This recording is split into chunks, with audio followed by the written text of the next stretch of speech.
2 spoon நெய் ஒரு வாணலியில சேர்த்துக்கிட்டு, அதில கொஞ்சமாக முந்திரி சேர்த்திக்கலாம். இந்த முந்திரி நல்லா பொன்னிறமாக வறுத்த உடனேவே 1 1/2 டம்ளர் அளவுக்கு நான் வெள்ள ரவை எடுத்திருக்கேங்க. அது கூடவே 1 டம்ளர் அளவுக்கு சேமியா.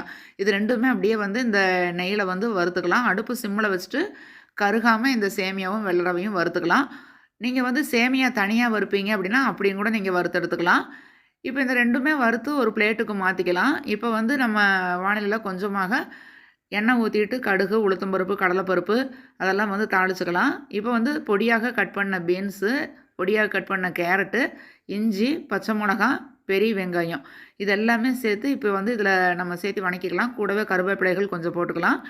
இப்போ இந்த வெங்காயம் இதெல்லாம் வந்து வணக்கிறப்பவே கொஞ்சமாக மஞ்சள் தூள், உப்பு கொஞ்சம் சேர்த்திக்கோங்க. ஒரே ஒரு தக்காளி பொடியாக கட் பண்ணி அதில் சேர்த்திருக்கேன். இது வணங்கின உடனேவே தண்ணி வந்து இதில் ஊற்றிக்கலாங்க. தண்ணி வந்து நான் இப்போ ஒரு 5 டம்ளர் தண்ணி வந்து ஊற்றிருக்கேன்.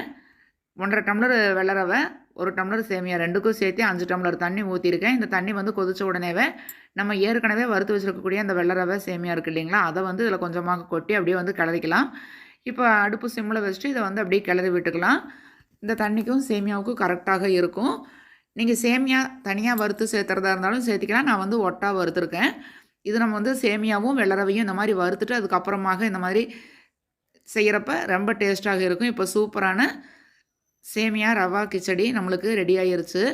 மேலாப்புல வந்து கொஞ்சமாக கொத்தமல்லி தழைகள் தூவிட்டு, எலுமிச்சம்பழம் ஒரு மூடி எடுத்து பிழிஞ்சு விட்டுக்கிட்டு, அதுக்கப்புறமாக திரும்பவும் 2 ஸ்பூன் நெய் போட்டு அப்படியே வந்து வச்சிட்டோம் அப்படின்னா, சூப்பரான கிச்சடி நம்மளுக்கு ரெடி ஆயிருச்சு. தேங்காய் சட்னி கூட இது சேர்த்து சாப்பிட்றப்ப அவ்வளோ அருமையாக இருக்கும். கண்டிப்பாக ட்ரை பண்ணி பாருங்கள்.